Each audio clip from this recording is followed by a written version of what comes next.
दरअसल रूस के राष्ट्रपति व्लादिमीर पुतिन ने खुद अपने शब्दों में एक बयान में कहा कि वो भारत के साथ 2030 तक दीर्घकालिक आर्थिक सहयोग के लिए मॉस्को की कार्य योजना को जल्द से जल्द अंतिम रूप देंगे। प्रेसिडेंट पुतिन की तरफ से इंडिया के मुतालिक एक बड़ी स्टेटमेंट सामने आई है। यानी पुतिन संकेत दे रहे हैं कि वो भारत में इन्वेस्टमेंट बढ़ा सकते हैं, जो अमेरिका की टेंशन को निश्चित तौर पर बढ़ा सकता है। दूसरी बात इसमें यह है कि नॉर्मली लोगों को नहीं अंदाजा कि इंडिया बेसिकली रशिया की जो बड़ी ग्रेट गेम है उसका हिस्सा है। उनका कहना था India has one of the highest rates of economic development and growth in the world and that too is due to leadership qualities of the prime minister. इसका मतलब यह है कि नरेंद्र मोदी जो है उसको बहुत ही सीरियस लिया जाता है या इंडिया को बहुत सीरियस लिया जाता है रशिया के अंदर। इंडिया ज़ाहिरी तौर पे इजराइल को सपोर्ट कर रहा है। उस भी कोई पाकिस्तान के साथ इंडिया की जंग लगी है ना,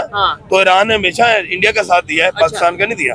तो आजकल इंडिया इसराइल के साथ है। ईरान ने भारत के लिए एक एक्सेप्शन कर दिया और अपना जो एयर स्पेस है वो ओपन कर दिया ताकि भारतीय स्टूडेंट्स को वहां से लाया जा सके। ये मसला पाकिस्तान और ईरान या अमेरिका का नहीं है, ये एक उम्मत मुसलमान का मसला है। अच्छा। ईरान पे हमला समझ ले, पाकिस्तान पे हमला है। ये इसराइल ने जो हमला किया है ना, ठीक है। एक इजरायली फॉर्मर डिप्टी मिनिस्टर है डिफेंस के, उनका नाम है कुछ मीर मासरी करके। हाँ, उनका ट्वीट आया था अरबी में। भाई साहब ने कहा कि ऐसा है कि ईरान को ठोक लेते हैं तो पाकिस्तानी तुम्हारे पास भी आएंगे तुमको मारने पीटने। ईरान पे कब्जा हो जाता है, इसराइल का हो जाता है। अच्छा। तो अगला खतरा किसको है? पाकिस्तान को है। जय हिंद दोस्तों, सावी राव 29 चैनल में आपका स्वागत है। तो रूसी राष्ट्रपति पुतिन ने एक कार्यक्रम में भारत की तारीफ की।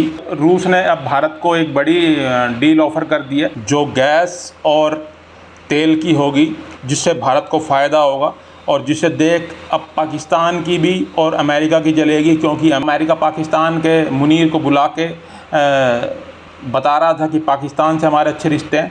मगर अब रूस से बड़ा ऑफ़र भारत को मिला है जिससे वेस्ट की जलेगी, क्योंकि वेस्ट नहीं चाहता कि भारत रूस से अच्छे रिश्ते रखे और तेल और गैस खरीदे। तो मगर भारत राष्ट्र हित में जो करना होता है वो करता है, किसी की नहीं सुनता। तो इस बार रूस ने एक और बड़ी ऑफ़र भारत को की है जिससे भारत को फ़ायदा होगा और वेस्ट की जलेगी। चलो वीडियो को स्टार्ट करते हैं। धन्यवाद। इंडिया कहते हैं कि बड़ा मुल्क है, इकोनॉमिकली आप उसको इग्नोर नहीं कर सकते भाई। 4-4.5 ट्रिलियन डॉलर की इकोनॉमी है। तीसरा जो मुल्क हम देखते हैं रशिया, जो पिछले 1.5 सालों से यूक्रेन के साथ लड़ रहा है, फुल आइसोलेशन में है, लेकिन फिर भी वो सर्वाइव कर रहा है। अब 3 मुल्कों की आपस में दोस्ती है। रशिया इस वक्त स्टैंड कर रहा है ईरान के साथ, लेकिन इंडिया स्टैंड कर रहा है इसराइल के साथ। तो अब रशिया और इंडिया की दोस्ती को कैसे आप देखते हैं? जियो पॉलिटिकली इसको डिस्कस करना जरूरी है ना कि 3 फ्रेंड्स हैं, उसमें से 2 एक तरफ है और एक तरफ है। और रशिया इस लड़ाई में सिर्फ और सिर्फ इसलिए इन्वॉल्व होने का ड्रामा करेगा, दिखाने की कोशिश करेगा, अपने आप को खड़ा करेगा कि वो यूएस के खिलाफ। ईरान मतलब ईरान हो गया रशिया का दोस्त, मेरे दोस्त का दुश्मन मेरा दुश्मन, ये वो वाली बात है। और उस दुश्मनी को निभाते हुए वो अपने दोस्त ईरान को ये दिखाएगा कि देखिए जी हम आपके साथ हैं। सो ओवरऑल एक सिचुएशन बनकर ये आती है, सभी कंट्रीज अपना अपना इंटरेस्ट सर्व करते हैं और करेंगे। हम अड्डे दे रहे हैं, हम वो कर रहे हैं, ये कर रहे हैं, लेकिन ये इसमें मेरे ख्याल में कोई सच्चाई नहीं है, क्योंकि ये मसला क्या है फिर? और ये मसला पाकिस्तान और ईरान या अमेरिका का नहीं है, ये एक उम्मत मुसलमान का मसला है। अच्छा। ईरान पे हमला समझ ले, पाकिस्तान पे हमला है। ये इसराइल ने जो हमला किया है ना, ठीक है, ये उसने ईरान पे नहीं पाकिस्तान पे किया है। तो फिर ऐसे टाइम पे हमारे चीफ का अमेरिका में जाना पूरी दुनिया को क्या मैसेज जाता है? मतलब एक साइड पे जंग लगी है, दूसरी साइड पे लंच हो रहा है, मतलब ये इसके ईरान पे कब्जा हो जाता है, इसराइल का हो जाता है। अच्छा। तो अगला खतरा किसको है? पाकिस्तान को है, चाइना को है। ठीक है, ठीक है। हाँ, अब देख लें, अब आप अड्डों वाली बात कर रहे हैं। हाँ। आप चला जाएं ईरान के साथ इराक है। हाँ। इराक में ऑलरेडी अमेरिका की एयर बेसेस हैं। ठीक है, ठीक है, न्यूक्लियर। तो अब पाकिस्तान में वो उन्होंने अड्डों को क्या करना है, मुझे ये बताएं। ये सब साजिश है। कतर है ईरान हाँ। के, ईरान के साथ कतर है। उसके अलावा जॉर्डन की अगर बात करें, वो उधर भी अड्डे हैं ऑलरेडी, तीन साइडों पे ऑलरेडी उनके अड्डे हैं। तो पाकिस्तान में अड्डे क्यों? तो पाकिस्तान में अड्डे उन्होंने क्यों लेने हैं? ये किस लिए लेने हैं? ये कि मीडिया की साजिश है। अच्छा, जो उसमें पाकिस्तान का क्या रोल है? पाकिस्तान इंशाल्लाह ईरान का साथ दे रहा है और देगा भी। और अब ईरान को भी शीशा हो गया है।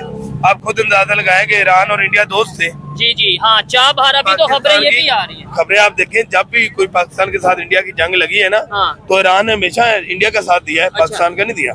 लेकिन आप सोचें, जब इंडिया इसराइल और उनकी जंग लगी है ईरान की, तो आजकल इंडिया इसराइल के साथ है, ठीक हो गया, खुला उनका साथ दे रहा है। ठीक है, और यही तकलीफ है कि इंडिया को ज्यादा तकलीफ है हमसे, पाकिस्तान से। ठीक है ना, वो इस वक्त चाह रहा है कि हमारा मुल्क में भी इंतशार पैदा हो, हमारे लोग निकले बाहर और हमारी फौज के खिलाफ बोले। हाँ जी, हमारी फौज के खिलाफ बोले कि हम इंडिया अमेरिका को अड्डे दे रहे हैं।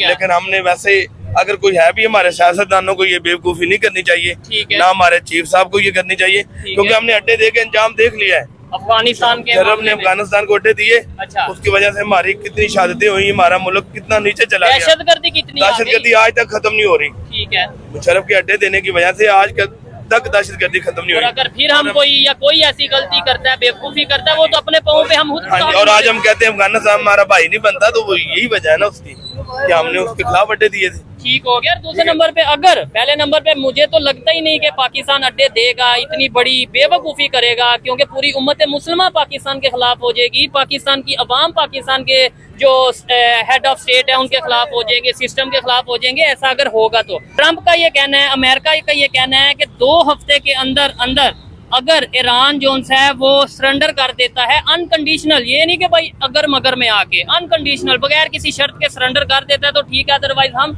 जोन से आर पार कर देंगे, मतलब मिसाइल अटैक। उनकी यही ख्वाहिश है, जैसे उन्होंने इराक में कब्जा किया है, वैसे ईरान में, जैसे अफगानिस्तान में कब्जा किया है, अच्छा, उसी तरह के कब्जा करके, ठीक है, वो अपनी हुकूमत करना चाहते हैं कि उनकी, मतलब उनकी लोग हों। लेकिन ईरान ऐसा मुल्क नहीं है, वो बहादुर लोग हैं, ठीक है, वो मरने वाले लोग हैं। आप चाइना, आप उनके बयान देख लें, अभी भी आप उनके बयान देख लें, उन्होंने कहा कि ईरान जरूरी नहीं है, इस्लाम जरूरी है।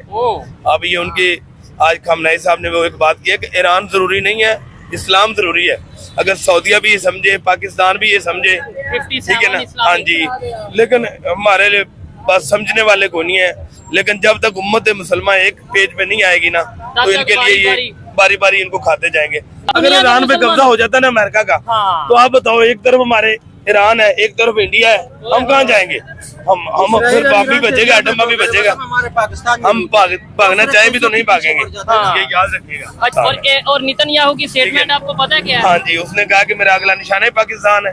तो अब खुद हमें शर्म आनी चाहिए कि हम कहाँ पे खड़े हैं, हमें क्या करना है, क्या यहाँ पे क्या करना चाहिए। अच्छा, हाँ ठीक है, पहले हमारा मुल्क, अपना मुल्क तरजीह देनी चाहिए, ठीक है, लेकिन हमें साथ देना चाहिए। और मेरे ख्याल में